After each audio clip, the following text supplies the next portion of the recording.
All right. Hi, everybody. So, on a scale of 1 to 10, how bummed out are you just to see me sitting here after that super cool introduction? Well, I hope to not disappoint because one of the things I've learned about the cybersecurity and information technology ecosystem is for the longest time, we operate on FUD, fear, uncertainty, and doubt. And while there's plenty to be afraid of and uncertain about and doubtful of, we want to make the pivot so that you can occasionally at least unleash some fun. And so I focus really more on the fun part, but so that you're not disappointed in that. That's why I bring in subject matter experts like Michael Garris. Hey, Michael. Hey, Gary. Hey, everybody. It's so great to have you. Of course, we're going to be talking about the incredible report. So why don't you share with us a little bit of your origin story and a little bit about the great report we're going to talk about? Well, great. I'll keep it quick. So I'm coming from a career at the National Institute of Standards and Technology, where I'm a computer scientist. And I've been there a long time. But most recently, I've been privileged to be a part of something called the National Security Commission on Artificial Intelligence. And so that's what really brings me here today to be with you. My background has been in pattern recognition and biometrics. And over the years, I've seen AI kind of wave and then winter, and it's back. So, it's really back this time. So anyway, that's just quick background on me. And I'm coming today privileged to be representing the NSCAI. I serve for them as their chief technology advisor on staff. I have to say, Gary, it's really an honor to be on your show, just hearing your story. And thanks for being such a great citizen in promoting this stuff. This is so important, and it's becoming important by the moment, really. Yeah, indeed. And, those of you who are our viewers, they know a little bit about my origin story. Up until recently, I didn't know anything about technology or cybersecurity, but everything about what it meant to be the CEO of a marketing company that was hacked by insiders, losing several $1 million, laying off 100 people, and pivoting from victim to advocate. There you go. Yeah, and that's why it's such a privilege, Michael, to listen and learn from you and the smartest people in the world. It's really quite extraordinary, the people who are kind enough to share their thoughts and insights. And you all are the unsung heroes who toil in anonymity to keep us safe. So tell us a little bit about the genesis of the report itself. Yeah, so let me just start off by just describing the commission in our charter.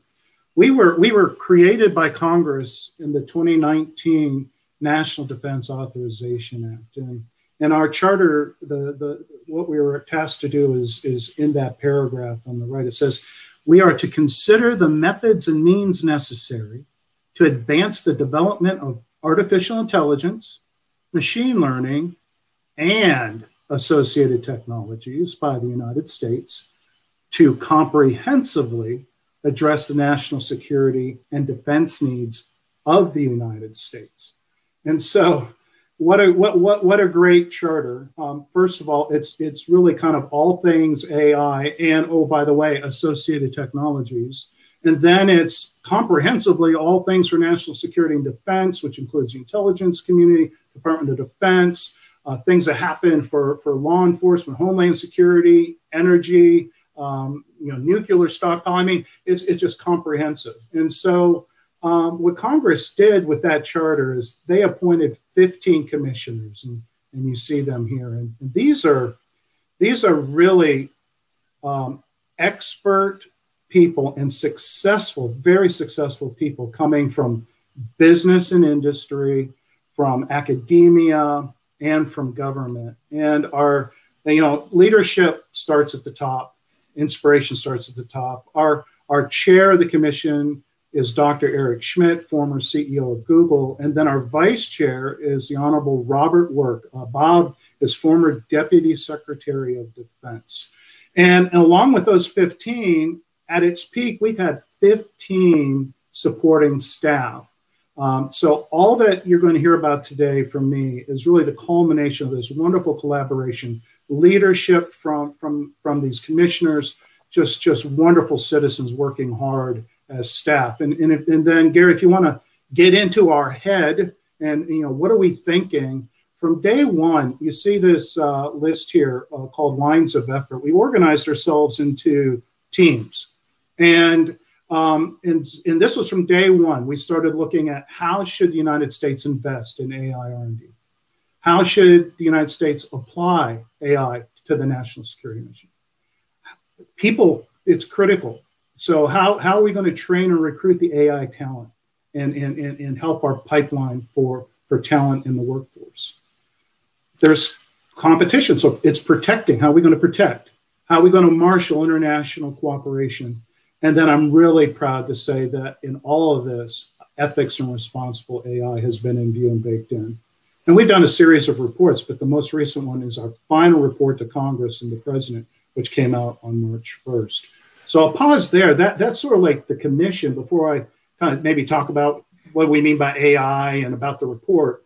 I don't know, any comments, thoughts about the stage that's been set by this commission? Yeah, I mean, how did the briefing go to Congress? That was just, I think, on Friday, if I'm not mistaken. There's been several. That was one of the highlights. The briefings have gone just very well. This is a bipartisan commission. I would say the work of the commission has been nonpartisan, and we have been created out of a bipartisan acknowledgement that now's the time for strategy and action and getting the government in a place where we can continue to lead. And so that was reflected really unanimously from Congress on Friday. There's hard questions, no doubt, and there's a lot of work to do. And so that's being acknowledged. But overall, that 750-page set of recommendations is being very well received. And, it's not just words on paper. We actually, in the back, have a whole section of legislative text that supports every recommendation. So lawmakers, they can tweak it. If they align to it, they can cut and paste and drop it into bills. So this is like ready-made, right? It was unbelievable. That, to me, was the most interesting part. This is, I think, about a 756-page report, and when I first started to review it, I was thinking to myself, okay, so what? Like, what do you do with all this incredible information? And then you all just laid it out. Let's dive into some basic definitions here for a minute, if that's okay, Michael. Sounds good. So the commission's perspective on artificial intelligence is it's not any one piece of hardware or software. We like to say it's a constellation of technologies. So this is technologies that solve tasks often requiring human-like perception and cognition and planning and learning, communication, and these technologies may learn and at times act autonomously, and that could be in the form of software agents or embodied robots. And you'll see AI used in common applications like prediction and language understanding and planning and optimization, computer vision, and robotic process optimization or automation. And you can think of AI in the center of this graphic. You can think of AI as this stack of interrelated components. And from the bottom up, it starts, I mentioned before, talent. It's the human element here is still and will remain critical. We need talent to design and implement and deploy. We need talent to audit and monitor. We need talent to use responsibly and effectively. So people are not being cut out of the loop here. Next, we talk, we bring in data. And so much of what we're talking about today is because of machine learning, which has this insatiable appetite for data. Then there needs to be the ability to compute on that data. So that's the hardware. And then you need the machine learning algorithms and the AI model building engines. So those are the algorithms, and they get bundled up into apps. And that those need to be dropped into either new workflows or existing legacy systems. And one of the things our commissioners are really, they emphasize is that this integration piece is often overlooked and it's hard. So anyway, everyone likes metaphors. And so AI is like electricity. It's general purpose. It's going to be used, incorporated in virtually all future technologies. The commission believes AI will be the most powerful tool in generations for benefiting humanity and transforming national security. And this creates huge opportunities across society where, we're the National Security Commission. So we've been looking long and deep in how AI is going to affect national security and defense and intelligence. But as I think we all are aware, it's helping to drive forward science.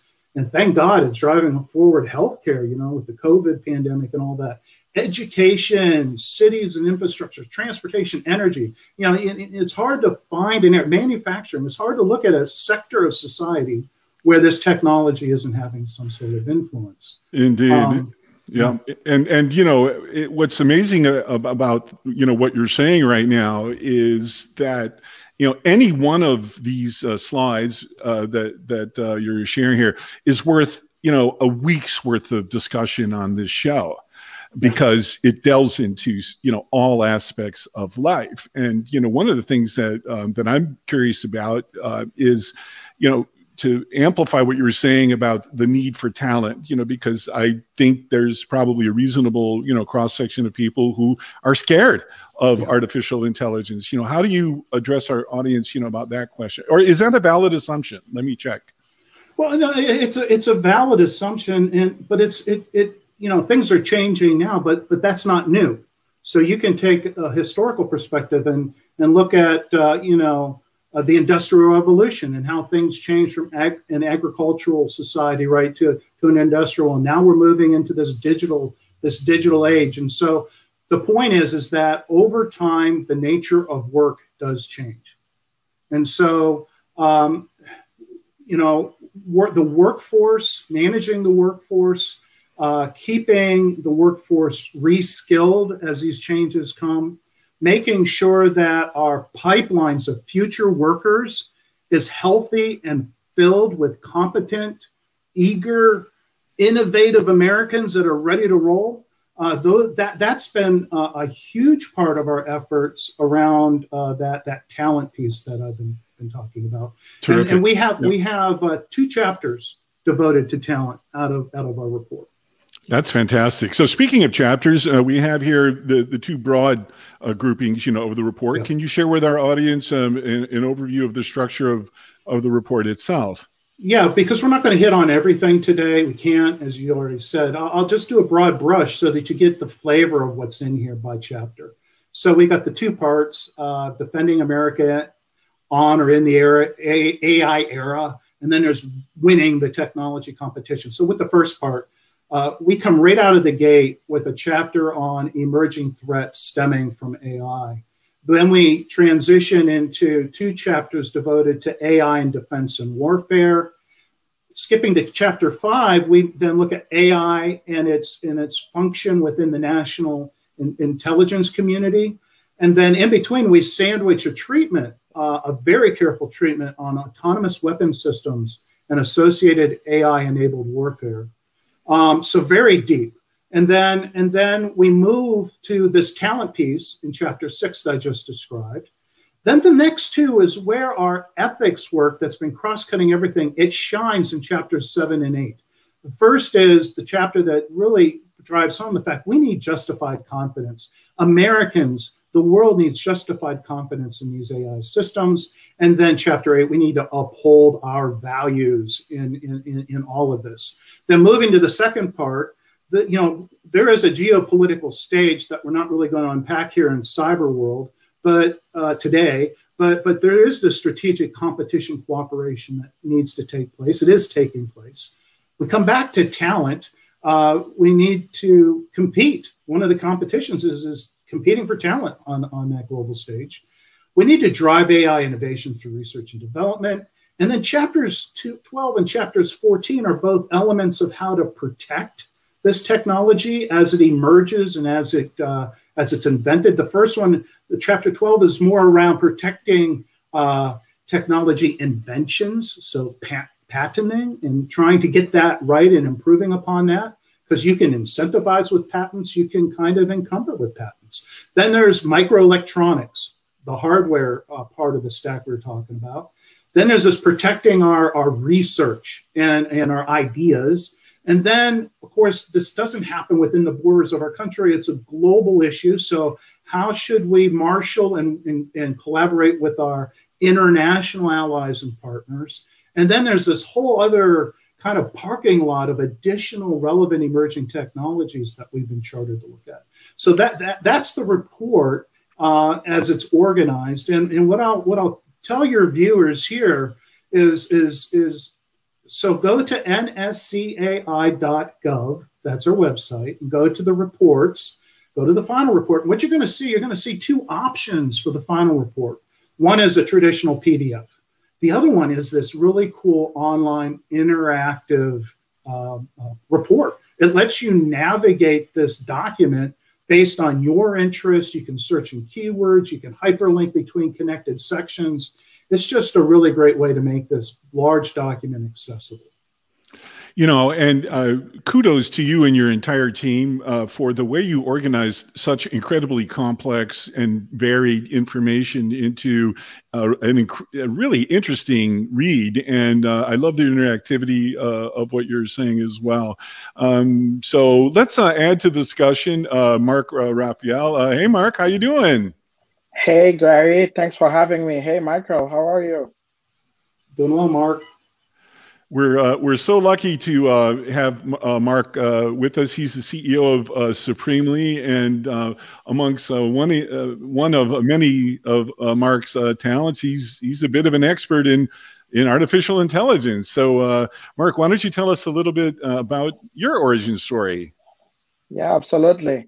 First of all, guys, it's such a great talk, and I can't stop congratulating Michael and the group behind the report. It's such a great tool, such a trove of information that actually pushing the industry forward. Let me say my origin story. In the last few years, my company, we have been leveraging artificial intelligence to solve some very difficult problems. Like, for example, we were working with authentication of users, and we have been using fingerprints and iris recognition software, working with potential quantum-resistant cryptographic algorithm. And then we embark in authentication of media, pictures, audio, and video to kind of try to combat deep fakes. And recently we launched cybermaterial.com, which is a data aggregator to help cyber professionals, executives, and cyber citizens to find actionable data to mitigate the growing number of security threats. So my experience working in the intersection of AI and cyber gave me firsthand knowledge of the challenges to integrate this new set of technologies, which is definitely changing the world.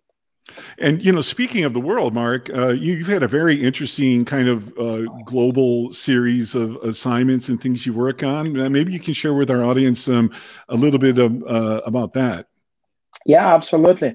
Actually, we were planning on talking about that later, but I will just show it. So this is a small component. It is an iris recognition sensor. And then let's say 3-4 years ago, we were kind of building a device and we wanted to combine fingerprint recognition and iris recognition to kind of create like a better user authentication from the physical biometrics. And the problem was from coast to coast in the US, you couldn't find a manufacturer that actually was able to create and market this product.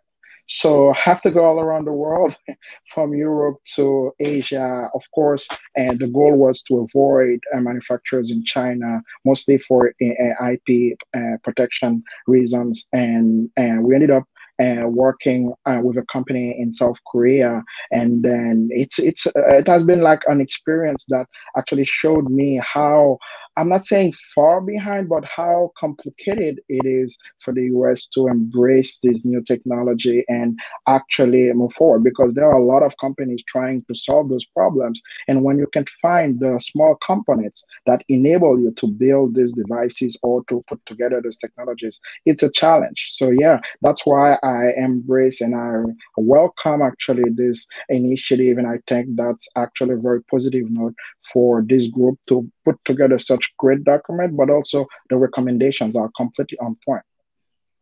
Yeah, and Michael, maybe you can build on that a little bit, pertaining to competition with other nation states. Who do you think is our biggest competition?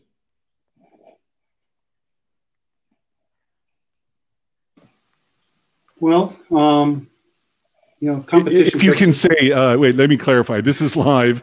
Let me just do a caveat. If there's something, you are uncomfortable or can't say, just tell me. Yeah. Well, the competition takes different forms, right? And so some of the things that we're looking at here would be competition economically and on the technology stage. And I think we understand by looking at the source and supplies of where our electronics are coming from, who the leaders are. There's also competition taking place, more from a geopolitical and a values perspective. And so there, we can talk more about that along the way, about our values. And of course there, our U.S. position is different from even our allies, say in Europe, when it comes to like data and data protections. Certainly different in terms of our views with countries such as Russia and China. Yeah, indeed. One of the things that struck me, just as a citizen regarding this report, is the complexity of it, the depth and the breadth, of things. And one of the cool things that Mark and his company does is distill complicated information into things that are a little bit easier to digest. So take a look at this.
So I think that's a really cool way to distill, kind of complicated information like this for, a guy like me, for example. And so Mark, if people want to see the entire video, where should they go so they can take a look at it? Absolutely. It is in our platform on LinkedIn and the page of Cybermaterial or cybermaterial.com. And actually, we're trying to distill this type of videos because we think that they can help not only the professionals, but also cyber citizens, as I call everybody who uses internet actually is a cyber citizen, where we can actually find the videos and any other details that they may want about all the emerging and past threats. Well, that's terrific. And speaking of someone who is not only brilliant in AI in a number of fields, he's also, kind of a cyber citizen as well. Let's welcome to the show, Deli and Atanda. Hey, Deli, how you doing? Hi, great. Thanks very much for having me, Mark. Gary, great to see you. Michael, fantastic. Fantastic work. Thank you very much for having me on. And Deli, maybe you can tell our audience just kind of how we met. Yeah, actually, interestingly, because through comic books, believe it or not. So in light of the conversation that you guys were just having around communicating complex ideas in this space, how do we manage to do that? So we developed a comic series, a cryptographic novel, as we call it, to communicate around data sovereignty, data intelligence, decentralization, and all of the social issues around this new technology landscape that's emerging, and using that to connect these issues with people in a much more emotional and compelling way than the dry sort of technical manner that we're normally accustomed to discussing these things. And of course, Gary has been working similarly on using comic stories to address complex cyber issues. So I think we connected through the cyber space effectively, and started exploring our common ideas around that, and then got really much deeper down the rabbit hole, as is inevitable, to understand the correlation between a lot of the activities we're working on. And related to this, at least tangentially, can you just give us a quick briefing on non-fungible tokens, NFTs? Right. It's a great NFTs, non-fungible tokens. It's a great thing, actually. I was reading something yesterday, and it said, bizarrely enough, if you want an analogy for NFTs, NFTs are like everything in our life. All the things that in our lives, the things that are actually the anomaly are fungible tokens, right? Like money and these things that are kind of replaceable, interchangeable with each other. But in short, NFTs really are, well, you can put it like this. This is a way that I think is easier to think about it. One of the challenges of digitizing the world, of moving into this digital era, is this, that it's very easy to replicate anything that's created. And when we think about cybersecurity, for example, IP is a big threat, right? So the ability to take IP and replicate it electronically is a massive threat. Now, cryptography, cryptocurrencies, decentralized ledger technologies came along, and they took effectively one of the most sensitive forms of digital content, which is money, and developed a framework around how could you prevent money from being copied and replicated and defrauded, and basically built out a system which is, you can think of it as a proof of concept of the ability to be able to create an ability to protect information in a digital age. And so, but it was done around money, which is an interchangeable, fungible item. So NFTs really are using the same technology to account for everything else in the digital space, effectively. And I think that's really important, because we're at very early days in terms of it, and it's being used to tokenize things like art. We are pioneering using it to tokenize graphic novels and comics in that sense. But I think the far-reaching implication of it, and why we've always been attracted by NFTs, is being able to use it to tokenize data, to tokenize information. And in that sense, I think NFTs are at the forefront of a step change in information security. Well, on that note, we can have a whole show about that for sure. Yeah, absolutely. Yep. So let's turn back, Michael, to the report, regarding threat assessments. Tell us what we're looking at here, and everyone can jump in. Yeah, that's right. So this is a graphic taken directly from our report from Chapter 1. And it's the commissioners truly believe that adversaries, they're going to use AI to take advantage of our society's digital dependence in all walks of life, in transforming personal and commercial vulnerabilities into potential national security weaknesses.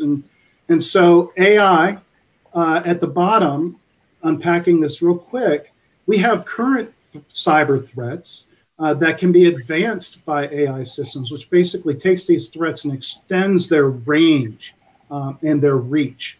There is new AI threats coming from, or new threats coming from AI systems, a little bit to the NFTs that Dele was talking about, trying to deal with deep fakes and computational propaganda, for example, coming from more powerful generative AI.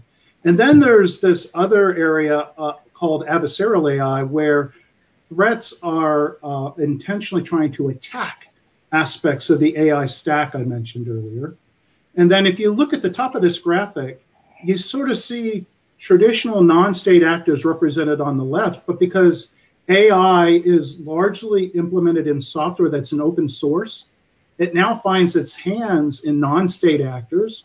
And so we must, when we're thinking about cyber and security, we need to think about non-state actors as well. And then just some of the areas that the threats show themselves that we focused on. This gets back to some of what Dele's technology perhaps could help with, is the malign information operation. So this is this disinformation and using technology to amplify existing fractures and cracks in societies through propaganda. There's more directed data harvesting and micro-targeting. In this case, adversaries, they want to build profiles of you, your beliefs, your behavior, your biological makeup, and then tailor attempts to manipulate and coerce you. There's just going to be more robust and faster cyber attacks and malware. And then something that the commission also looked at as an associated technology with AI is AI-enabled biotech. And with our rapid response to the COVID virus, this has been really helpful, but we're talking about programmable biology. And so from a threat perspective, this could lead to human augmentation, AI engineered pathogens, and so forth. So this threat landscape is pretty rich, and it's pretty serious. And I'll pause there and allow my colleagues to interact with this. Yep, Dele, Mark, go ahead. Yep. Yeah. Go ahead, Mark. Actually, I wanted to kind of amplify all the findings by we can summarize it this way. AI is for cybersecurity a gift and a curse. So it's a gift where we can actually solve a lot of problems, or we are actually in the process to solve some of those problems. We actually see the lights at the end of the tunnel, we think. But at the same time, it brings a whole new game where we got so many other issues that we are still trying to wrap our heads around and say, what we're going to be doing. It's because this is terrible. Let's just give you an example. Take data harvesting, right? And micro-targeting. Let's say that right now, we're producing, just a stats for 2020, 44 zettabytes of data. That means, so you understand, to put it in perspective, 1,000 bytes to the power of 7. So it's 21 zeros. What that means is that we produce a lot of data. And this data, which is good to help us solve a lot of problems, to help us understand the universe, it's also a big source of problems, because the bad guys, bad actors, nation state actors, cyber criminals, they also get their hands on this data, and they can use it to construct profiles, like build a Wikipedia for every human being. So they gather your data from social media, from Clubhouse, from TikTok, wherever you are putting it out. Actually, I do have a saying. I say, right now, I think parents will have to read the Miranda warning for privacy to their kids. That will be something like that. You have the right to remain silent on the internet. Anything you say can and will be used of law anywhere. So true. And this is absolutely true, because they have the ability to put together all this data and put it in perspective, study it for a long time, and use it for social engineering attacks or micro-targeting attacks. So it's not a joke. I don't know if you want to amplify or continue, Dele. Yeah, no, absolutely. You know, and I know that we've spoken about this among ourselves, and I have to say, Michael, I was really impressed with the report. It was a really phenomenal read and very comprehensive, and really tackled the issues. And I think I was saying to Gary when we first started talking about it, I had read the previous report last year, and I found that there had been such a dramatic shift in the approach this year.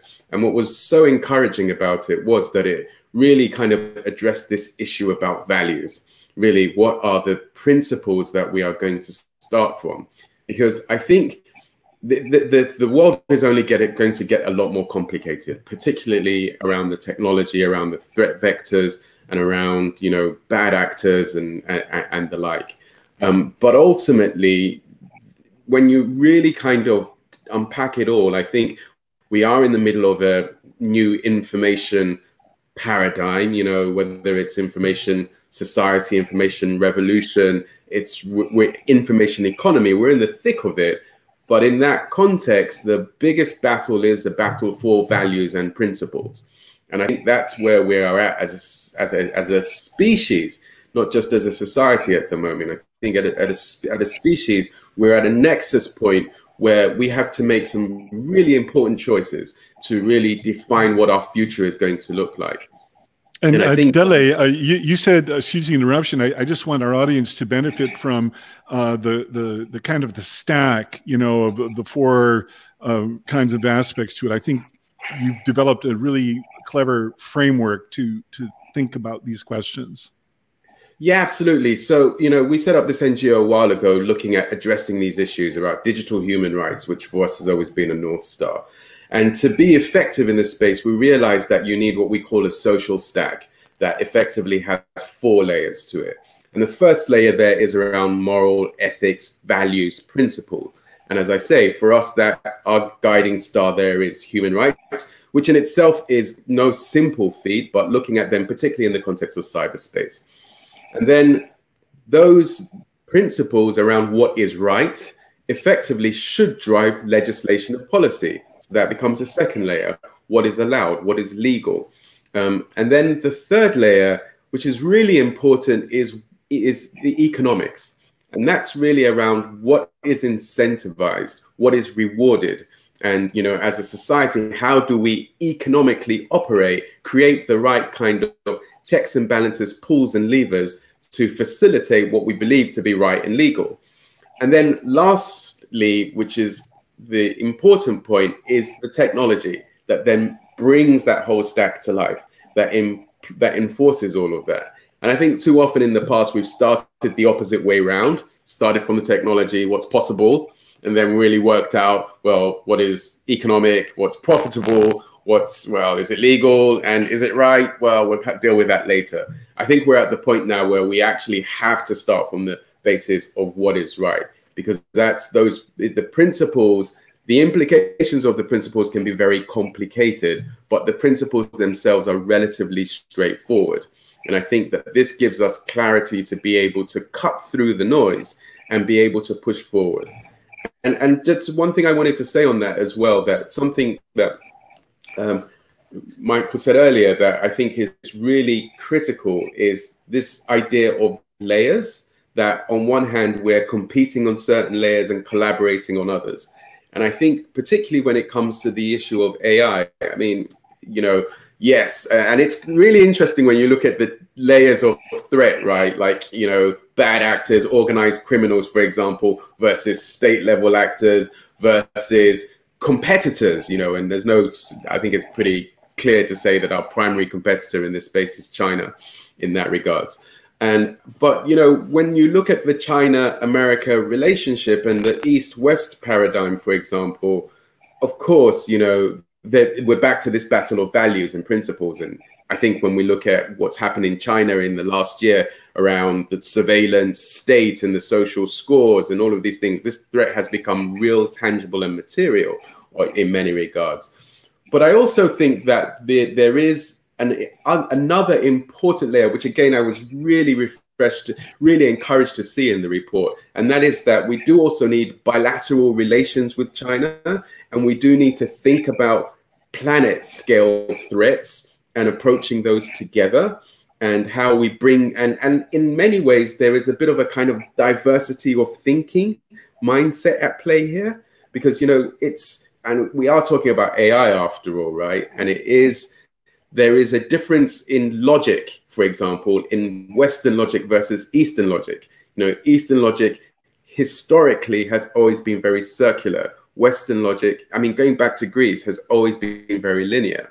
And I think that as AI starts to evolve, these differences will start to play out more in terms of the systems that we develop. But ultimately, I think when we're dealing with the planet scale threats that we're going to face more of over the next decade, and certainly over this century, we're going to need both of them working in concert to actually solve. Indeed. I mean, you know, that's such a someone's got to have to mute your mic. I'm hearing someone myself. There you go. Thanks.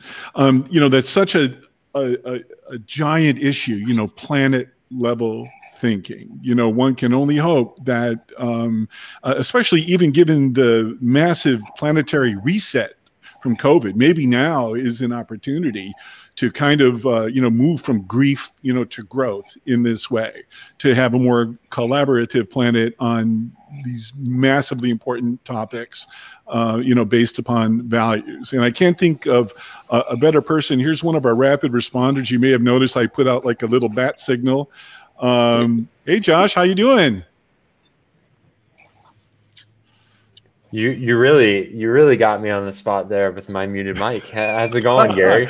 well, good. I mean, I thought what a great time to you know, bring in a rapid responder to talk about the future of the planet. Any thoughts about that pertaining to AI?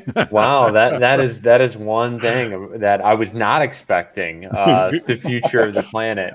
Well, I'll kind of sum it up in terms of the trained workforce. You know, that's something that Michael has talked about within the report in terms of training. The major aspect that we all have to remember is it's an entire ecosystem. So maybe that's the tie in terms of the full global scale of this would be the AI ecosystem and the future of the planet, where we really need to think about training the workforce and policymakers around the AI, which I think this report does. And I think it's just the beginning in moving forward. You know, I teach at a few different universities around this. And I think one of the biggest aspects is tying all these pieces together. And you're in a pretty unique position to have an informed opinion on that. Maybe you can share with our audience your background and your role as president of the, I don't want to get this wrong, the AI Foundation? Close, but thanks. Executive director of the AI Association. Okay. Also global head of government and public services for 6clicks, which uses natural language processing to really look at different laws, control sets, and standards around supply chain management and the security around supply chain management. So those take up a lot of the day, but it's definitely important in thinking about supply chains, information and security management, as well as training the new workforce through different universities as we think about these things. Well, yeah, I mean, especially now with SolarWinds, you know, it did quite a bit of damage on the supply chain. Would you agree? Absolutely. I don't know if anyone would not agree that was a major issue. And you can even think about Microsoft with their Exchange, on-prem email exchange.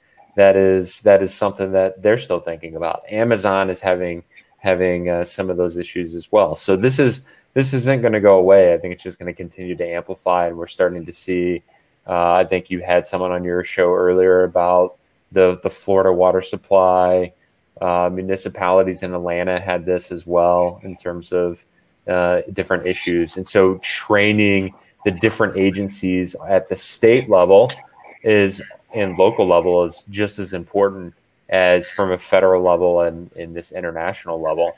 I was on the ad hoc committee for the ACUS, or the Administrative Conference of the United States, on the agency use of artificial intelligence. And that was one of the biggest things, was in thinking about transparency, thinking about bringing a new workforce into the agencies that understand the math and the computer science, and also the political and policy information that we need to think about.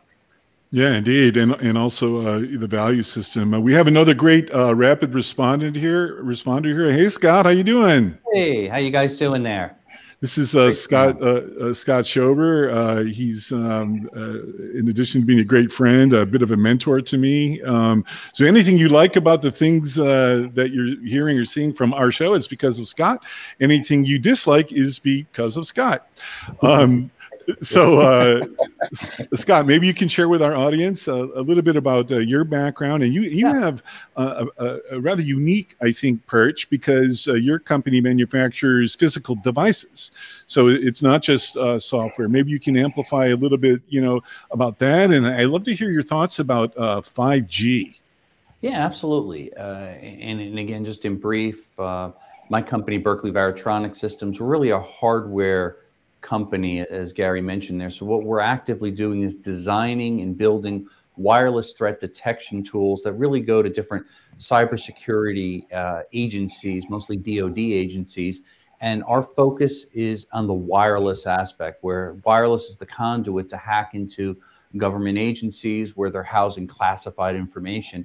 And interestingly enough, and I'm so glad that looking through this report, Michael, it's brilliant, because a lot of the things we read about and hear about in headlines, this report is actually addressing AI as here and now and looking forward to the future. So some of the active developments and research that my company has been doing over the past few years, they're becoming reality. In other words, we're always trying to mimic really humans, the way we think, the way we act, and building upon past things we learn. That's really what effective AI is.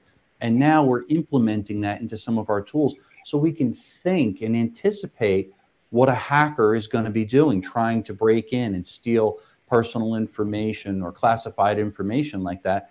Implementing that into our tools is exciting because we're seeing the benefits of it. We're collecting oodles of data. This big data that really helps AI shine is now effectively being used as algorithms pull that information out and make actionable items. So to me, this is kind of a turning point in the digital world that we're at, because AI is being harnessed, the power of it, to do good and to beat the bad guy. So I think it's a really exciting thing. And then to answer the second part of your question there, I see 5G. And of course, since we're in the world of wireless, 5G and Wi-Fi 6, really two key components of this next wave of AI things that are going to be emerging. And being able to protect that space is important from a company like ours, but also being able to use it because of the high throughput, the low latency and delays that we're dealing with right now with 4G LTE current technologies. I think 5G is going to be a game changer where it'll allow AI to unleash and do so many more things. So again, great to be on, and awesome work on that report there. And I'm so excited to see that companies are going to be actively using this information as building steps and taking action items in this expansion of AI. Exciting times. Yeah, indeed. And so, Michael, let's turn back to you. Let's delve a little bit further into the report, if you will.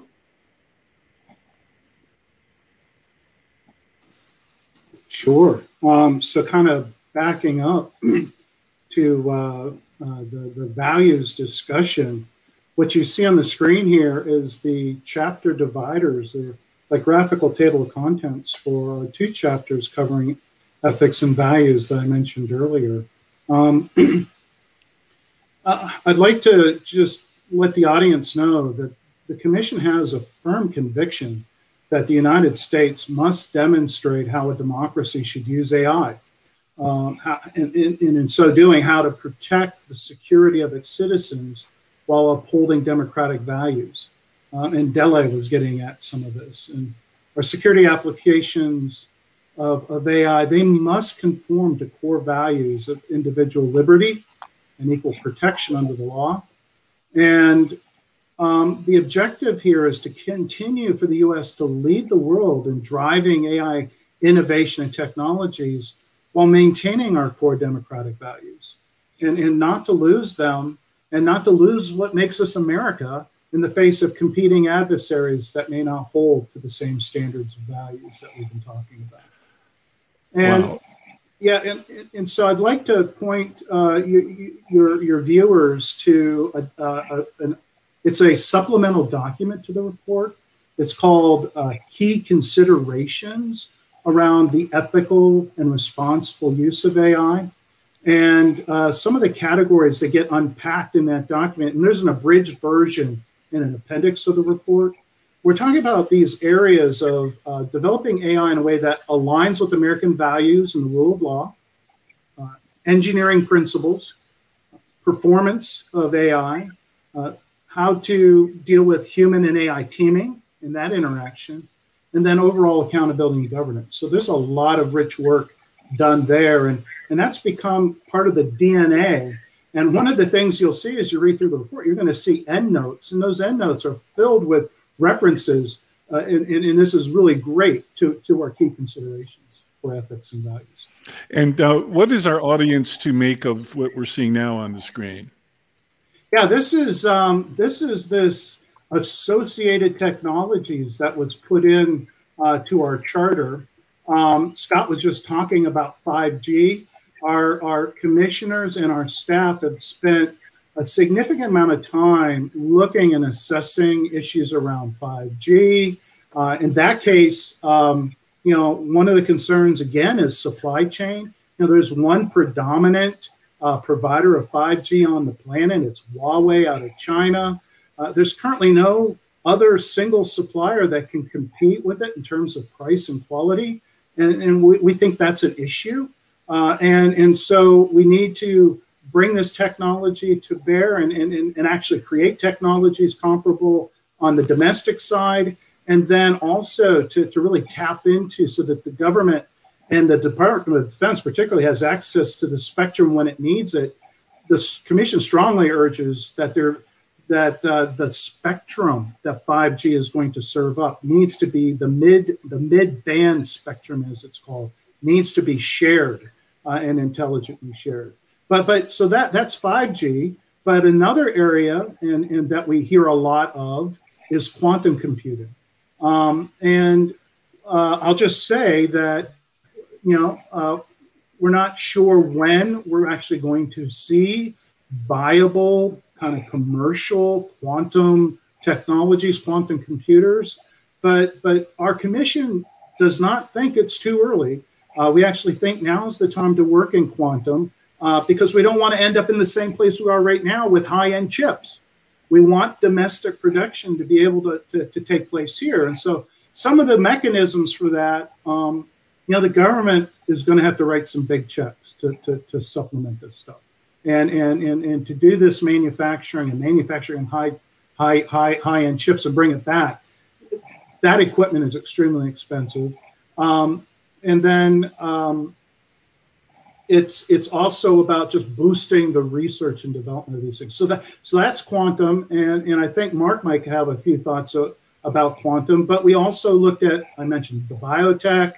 I mentioned I didn't mention, but we were looking at like the importance of emerging technologies around new and improved storage for energy, as an example. So there's a number of these different emerging technologies, and just to give one highlight from the report is we actually think that the U.S. government needs to be even more strategic about handling and steering into and embracing and adopting these emerging technologies, all the way that we give a recommendation that there should be a new office out of the vice president for looking at technology competitiveness and looking at emerging technologies.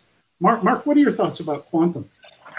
Yeah, absolutely. Actually, in the community, we are kind of making fun. We say that quantum will put everything in society on steroid, like bad or good. So get ready to see everything amplified. And that's true.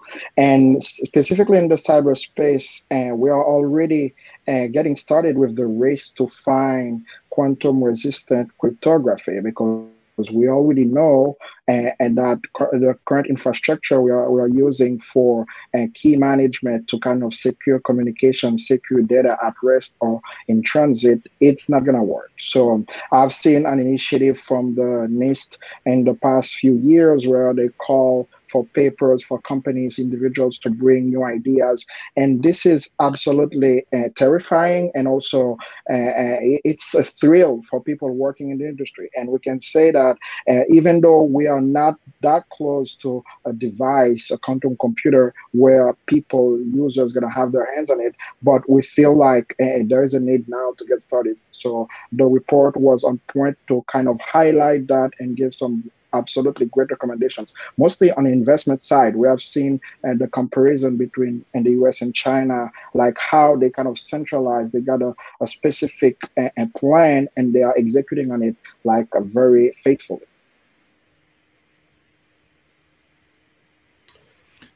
Dele, do you want to add something to that? Yeah, no, absolutely. And yeah, quantum's a really interesting one. I think I find it interesting for three reasons. I think one, the whole quantum world in itself, it's like classical physics versus quantum physics, right? It's a complete step change in how we think about reality. And quantum computing in many ways is completely different to classical computing. I think in the short term, the immediate threat is definitely around cryptography and quantum resistant cryptography, particularly when you think about distributed ledger technologies and the inevitable increasing reliance we will have on them from information systems and financial systems management's perspective. So quantum resistant encryption is going to be key. But I also think, I mean, and you know, Mark knows this probably better than me.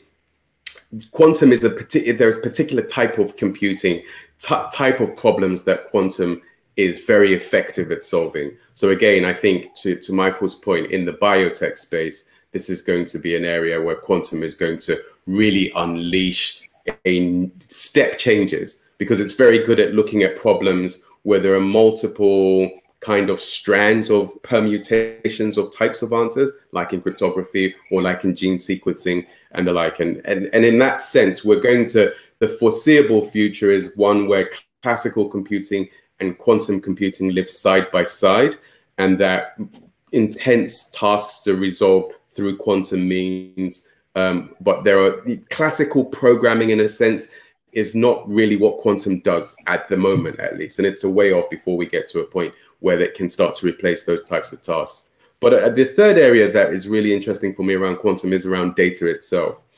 And in many ways, I think that the approach that we've taken to data management, data protection is as significant as a shift from classical computing to quantum computing. In fact, what we create are these quantum data sets, because I think what's really important from an information security perspective is that we are going to have to move away from being solely reliant on perimeter security. And we are going to have to get to information object level security and encryption. And that's really kind of the heart of our approach to data. I call it more of an atomic approach to information management, as opposed to a more kind of typically fluid or liquid sort of context of data, where you can think of data objects as particles rather than these reservoirs, lakes, oceans of information, where you can isolate data sets and put the right level of encryption around that. So I think that's going to be really critical in the information war that we're in many regards, but also in the information security paradigm that we approach. And I think that goes hand in hand with an information quality proposition, whether it's intentional or unintentional, i.e. data that is just inaccurate versus data that is designed to be misinforming or misleading.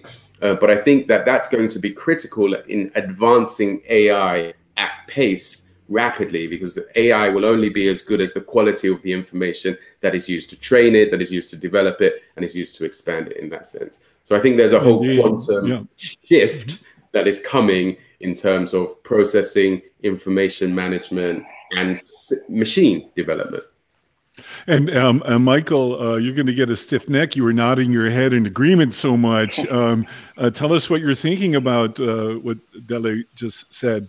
No, I mean, so I resonated with that, and so this is looking toward the future, where we can look at more at this atomic level of managing and dealing with data. One of the things I was privileged to do on the commission was to lead a special project on AI and data, and to be able to deal with zero trust, right, and be able to have data protected, but have it be addressable and findable at its atomic levels, so that it's discoverable, it's composable, it can be done so according to policy and responsibly and appropriately. But it moves the world from having data lakes where you have a copy of the data, I have a copy of the data, Dele and Mark have a copy of the data, or subsets of it. No, let it have its own residence in cyberspace, and let it have its own unique addressability, have its own protection at the atomic level. So I really think that, this might not pan out, but I think this is one of these future visions. And I was up at MIT visiting, and one of the researchers sitting beside me leaned over and said, "Look, we need to push this out to the edge, like we're talking about." So anyway, I'm very much in agreement. I think that with 5G and those technologies, that'll add to the size of the bandwidth.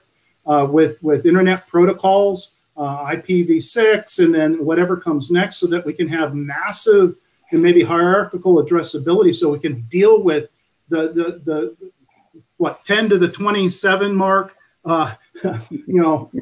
elements of data in the universe. But because we need to start moving compute to data, and the data is a challenge from a policy perspective, but it's a challenge technically as well. Well, just to also build on 5G, Scott, there was recently an auction of additional spectrum in the wireless sector. Can you share with our audience a little bit about that?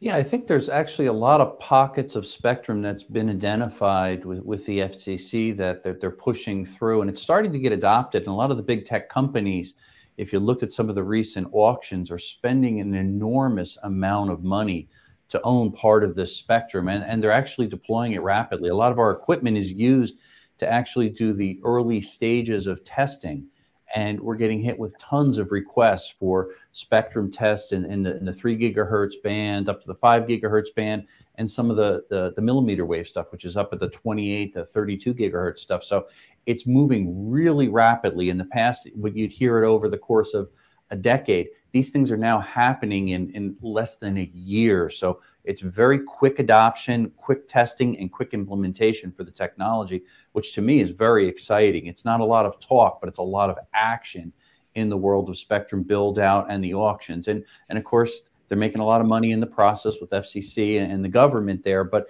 it's for good use for the spectrum there, and spreading it out for the right reasons, from a security perspective, from a communications perspective, and really to handle this rich data that's just everywhere. I think average company that collects big data right now to analyze it, about 85% of the data they collect is never even looked at. That tells you fundamentally that we need to use artificial intelligence and ultimately quantum computing to harness the power of this big data to make good, sound decisions. And 5G is really one of the keys that's going to get us there quicker and faster. I want to turn to a viewer comment from Corey that I put up a little bit earlier, and I'd like everyone to kind of opine on this because, someone once famously said that if you're not paying for the service, you are the product. And so, what do you think about Corey's, good insight here, about how to do this? Yeah, so I'll take a stab at this. In chapter 8, the title of our chapter there is Upholding Democratic Values. And so part of Corey's framing of his question talked about changing values. And I'd like to share a perspective that I think reflects the commission is that, we're a democracy in process. We're still working out how to deal with this technology in an equitable way. And so that's why we've put forward the key considerations, things like that. But upholding our values of democracy, what does that mean? That means not changing, but elevating and making assurance that we maintain privacy and civil liberties and civil rights in this country and promote that across the world with technology. So I don't see that as changing. I see us as improving in how we uphold those rights. Indeed. Anyone else want to jump in on that one? Yeah, I'll jump in on this one. The notion that we're not we're not acting or showcasing this democracy. That seems to be a conversation that's been happening over the last 4 years in terms of media. But behind the scenes, I think even the Senate has put together a bipartisan initiative around they call it the Democracy. So the word's even in there, Democracy Technology Partnership Act.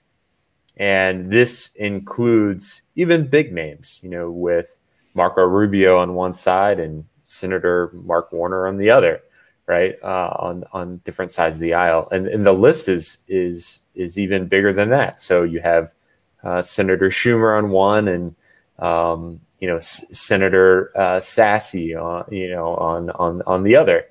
And the whole goal around that would be to develop sort of these interagencies or an interagency office within the State Department to bring partnerships between these democratic countries and develop some more standards and norms in technology development across the supply chain that we call with our allies.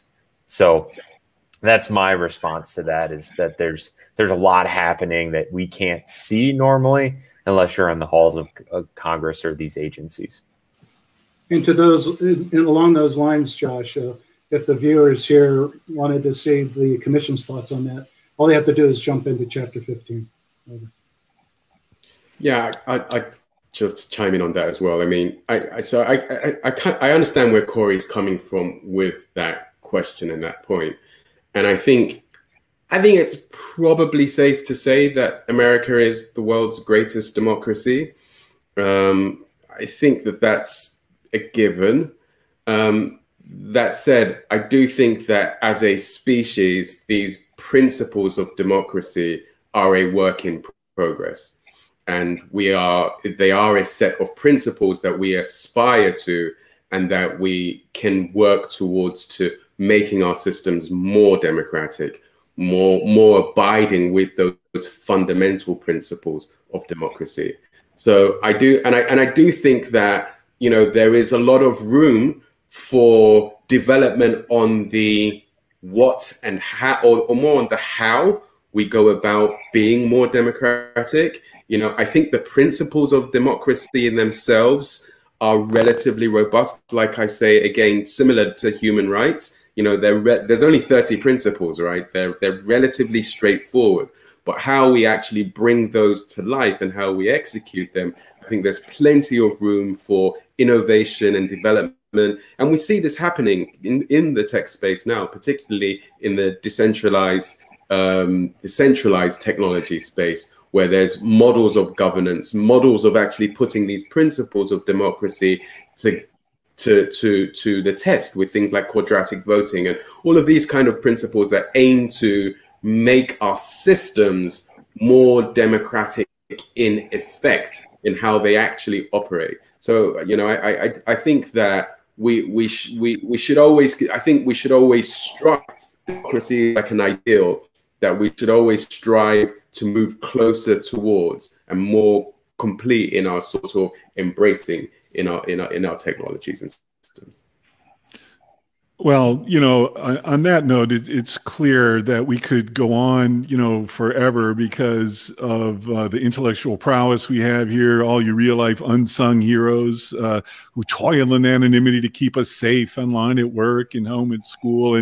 And so I've planted the seed in my own brain, and maybe you guys will be amenable, but I think we should do a series of micro conferences, like maybe 4 days in a row, something like this, to delve, you know, deep into the report as a framework. And so let me ask my audience if that's something they think would be important, you know, and valuable, you know, to them. But really, on behalf of a grateful nation, thank you so much for everything that you do. So let's go around and just have some final thoughts. Mark, is there anything you'd like to share with the audience to amplify your mission, and tell us, you know, where they can get more information about some of the cool stuff that you're doing?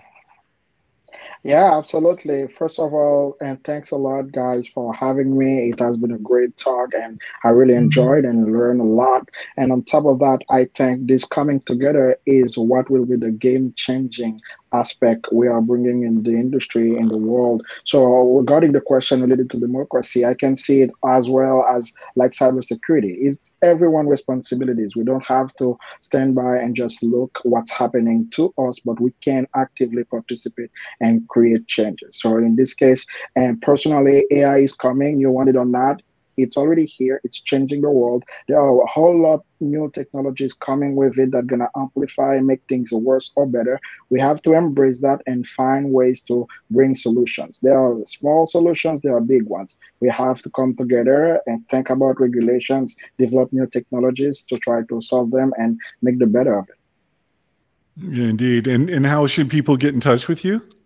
Absolutely. They can reach out either through cybermaterial.com or the LinkedIn website, the LinkedIn profile. They can follow us there. Okay. Scott, what do you think? This has been a wide-ranging, incredibly interesting discussion. And what are your closing thoughts? Fabulous discussion and some great takeaways. I think for myself personally, as I dove into the report, what I really appreciated is, and we talked about certainly the government's role, technology companies, and even us, perhaps as consumers, it really involves all of us. And I think that's fundamentally key. This affects each and every one of our lives because artificial intelligence touches all of us. So I think it is important that we delve into the report, read it, benefit from it, and utilize it and take some actions if we're companies out there and embrace AI, because it's here for the long haul. It's not just in the headlines. It's not talking about it. It is here right now, and it will make our lives better if we work together and share information. I think that's really fundamental and important. And my selfish aspects are always in the world of cybersecurity, kind of build upon Mark's standpoint. AI is exciting and it's also scary in the world of cybersecurity. So I think we have to stay involved in it and learn about it and utilize it to beat any of the bad guys. It's certainly, if you want to find out more about myself and what I'm doing, you can go to my website is scottschober.com. And then some of the things that my company's doing, it's simply www.B as in Bravo, V as in Victor, and then systems spelled out plural.com. And we could learn about more of the wireless threat detection tools and things we're doing in the world of cybersecurity. But thank you guys so much. Yeah, thank you, Scott. We appreciate it. And Josh, you were kind of called in this at the last minute. I don't think you've seen one of our shows. So here, we're live on a sort of a qualitative scale of 1 to 10, 1 being awful, 10 being I can't believe it. How would you rate this show? Remember, it's live and we're watching you. It's a 10. Obviously, it's a 10. It's a 10. 10 being great. So I'm honored to be on the show, and thank you for inviting me. And you know, I'll just say that probably my favorite superhero right now, just I think based off the new movies, would be the Hulk. Is kind of a cool super movie. I don't know if you've ever heard anyone say that, but the kind of adaptation and change between his brains and his brawn, right? So, well, that's pretty deep. That's deeper than I've heard so far in analysis of Hulk, but I love it. There you go. There you go. I threw my LinkedIn up there, but best way to get in touch with me is through LinkedIn. Or you can find me at josh@sixclicks.io. It's probably one of the best ways to emails to get in touch with me. Is that the number 6? The number 6. Yeah, that's right. So all right, cool. And Michael, you began this great discussion, and you have an opportunity to close it. Well, Gary, really grateful to have been invited to be a part of this. And gentlemen, great to get to meet you in cyberspace. Hopefully, we can continue to interact and dialogue on these important things. Gary, I appreciate the opportunity to shine just a little bit of light on the work of the commission. We do think that this was the right time for such a commission, and we have done our best to create recommendations, deeply assessed recommendations that we think would position, set the right conditions for our country going forward. And we tried to make it accessible. So I mentioned the interactive report. So if you want to dig in, I recommend get online, nscai.gov, go to the reports and take a look at that interactive report, because it really, it makes the report your report, because you get to engage with it in a way that just having page after page after page is not so helpful. Also, if you'd like to contact the commission, on our website, under Contact Us, there's a number of different emails. One would be a general inquiry at nscai.gov. But if there's press that want to get a hold of us, press at nscai.gov. And then also there's a link for Congressional Affairs contact, Congress at nscai.gov. So I wish everyone here great success in your endeavors as we all are looking to advance this ecosystem of technology for humanity. And Gary, I wish you all the success with what you have going here, the community that you have built and you continue to build.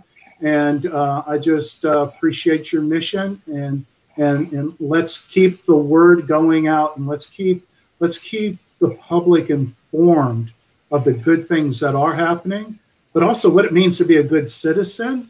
And even more relevant here is how do we protect ourselves in this digital world in cyberspace? And it's going to take savvy. This technology is going to do great things for us, but it's also going to get stealthier. It's going to get more targeted. And if we're not practicing good cyber hygiene, we are going to become victims at some point. So, yeah, indeed. Thanks, and you're welcome. And you know, Michael, we're hiring, just so you know, we just can't pay you anything. So anyone else who wants to get hired and not be paid, just send me an email at GaryCyberHeroesComics.com. If you want to be a guest on our show, all you need is something cool or cutting edge, you know, that you want us to help amplify. And really just thanks to everybody. And we appreciate the opportunity for all of you to join us today and take time out of your valuable schedules to be here. And I'm also happy to say that we're just getting our first sort of inquiries about sponsoring our show. So if there are folks out there who want to make money and do the right thing, also send me an email. My wife would be incredibly grateful, as would I. On that note, again, thank you on behalf of all the unsung cyber heroes who toil in anonymity. Have a great day. Bye. Thanks. Thank you.